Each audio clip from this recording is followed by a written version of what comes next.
Tinubu is lamenting the lack of comprehensive data that has hindered economic growth in Nigeria and Africa. That if the necessary data was available, it would have made it easier for the government to plan ahead and direct funding to the needed sectors. This is a self-indictment, to say the least, and coming from a man who mocked Peter Obi during the campaigns in his infamous "na statistics will go chop." That one, I think na statistics will go chop.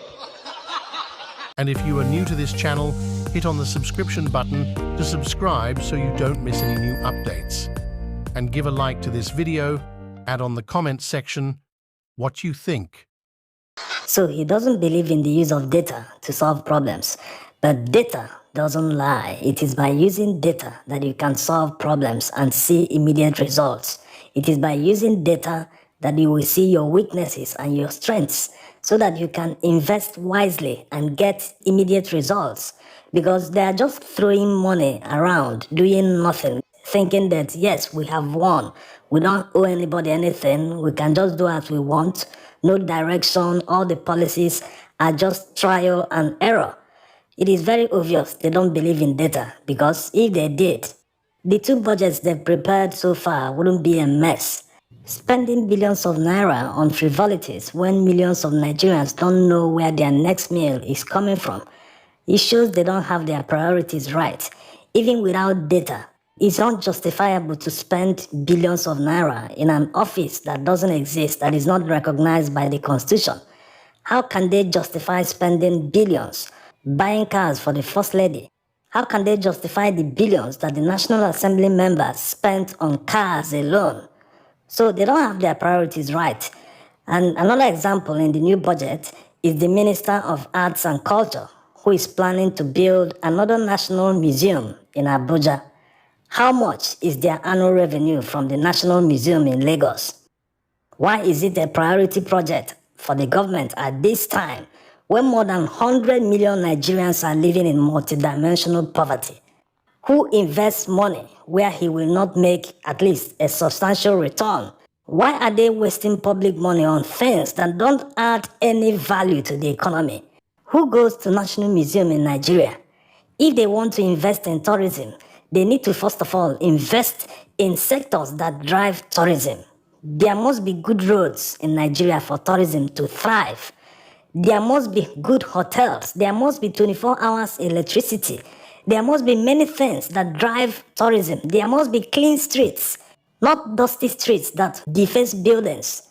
So you must have all these. You must have beautification. Your environment must be serene. In order for Nigerians to start moving around their country, you must have security. That's the foremost thing that will make people to say, I can go anywhere I want, even at night. In Nigeria, the economy shuts down after dusk, which is very, very bad for our economy, because millions more could earn a lot of money at night. If you don't buy your own products, why will another person buy it? Why will foreigners, Africans, West Africans buy your products? So first of all, you have to create the enabling environment for tourism to thrive in Nigeria, for Nigerians to move around freely within their country, for someone to say, instead of going to an embassy and dropping my passport, I don't know if they're going to give me visa. Let me go to Jos with my family. The 2 weeks vacation might not even cost up to 1 million naira, including hotels, to stay for 2 weeks. Isn't that cheaper than going to a foreign country? Yes. Someone in the north can say, hey, let me go and feel the south. Let me go to Enugu, let me go to Lagos. Nigerians will drive the local tourism and even market it on social media before foreigners will start seeing and say, hey, Nigeria is a beautiful country. Let's take this journey. Let's go and see for ourselves. That is how you do it.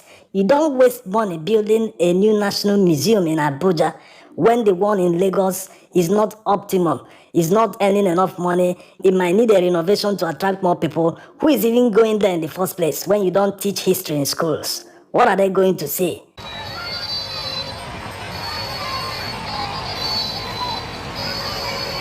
It's very disheartening how Tinubu's incompetence has brought Nigeria's economy to its knees. Imagine the trillions they budgeted in the 2024 budget. Imagine if this huge sum is directed to sectors that will actually benefit the economy. They keep talking about increasing Nigeria's GDP to $1 trillion. This is just talk. They don't have any groundwork to achieve this. You can never achieve an increase in GDP without an increase in production. What is happening in Nigeria today? His policies are driving companies away from Nigeria. Many multinationals have already left, and many are in the process of leaving. A humble person, after making a policy that he felt would have caused a lot of companies to rush to Nigeria to come and invest. But the reverse is the case. Companies that are already in Nigeria are leaving en masse. Doesn't it call for reflection? Yes, the right thing to do is to reverse the policy immediately because it is obviously not working. You don't need any scientific method to prove that it's not working because you can see it clearly. Companies are leaving. So why not ask the question, why are they leaving? It is obvious that the policy is not favorable to companies doing business, companies manufacturing. There's a lot of taxation and they just increased import duty. So who is going to manufacture here and be profitable? There is something that people in power do not understand. Before someone will leave his own country to go and invest and build a factory in another man's country, there is something the person wants to benefit. He wants to benefit from maybe the cheap labor in the country that he wants to invest. There must be a sort of benefit for the person before he can leave his country and come to yours. So to make sure that your country comes up at least 1 to 5th on the list of countries that the person will consider to invest in, you make your country very, very attractive. Not just having the required infrastructure to support manufacturing, your policy must be consistent. There must be rule of law. This is the most important one because when people invest, they buy land, they are involved in all sorts of civil agreements. If any problem arises tomorrow, it will be settled in a court of law. So if they can't trust the judicial process, no one will invest his millions of dollars in your economy. It's as simple as that. The earlier they understand this, the better. No matter the assurances you give anyone, if he can't see all this, not just once, they will need to see it in action at least for several years to be able to say, yes, they are consistent. They've done this, they've done that, they've done this. So you don't need to overmarket yourself. They will see it by themselves that these people are doing good for themselves. Let's go and invest there. The other ones that they have not done, will manage them. But these major ones, if they are not there, nobody will come.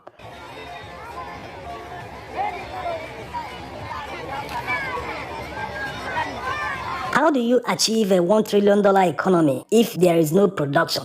The few manufacturers that are manufacturing here, the Nigerian government, which is the biggest spender, is not buying from them. One of the ministers even said that the goods manufactured locally are substandard, that the Nigerian government won't be pressurized into buying substandard products. Government is a consumer. They are also your customers. And like any other customer, they are also not immune to bad services. That we're government doesn't mean that we should be buying bad products because they're made in Nigeria.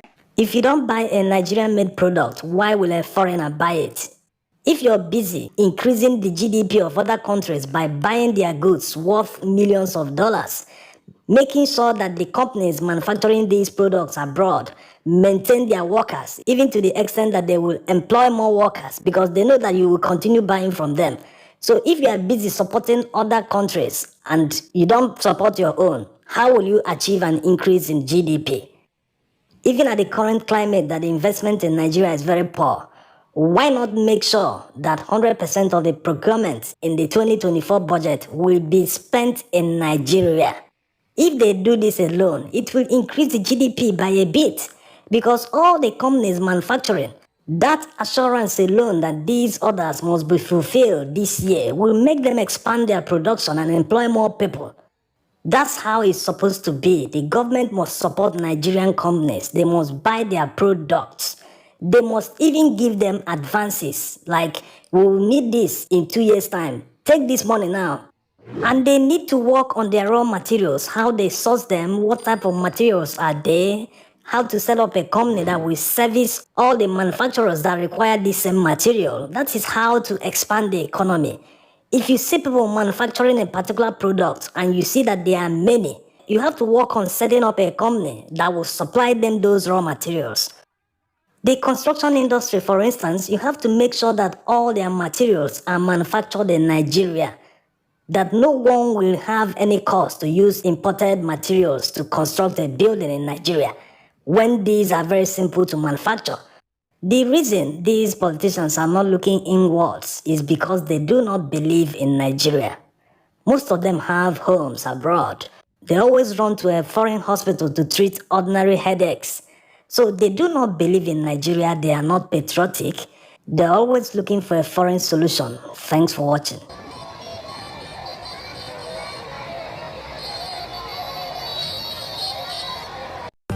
And if you are new to this channel, hit on the subscription button to subscribe so you don't miss any new updates.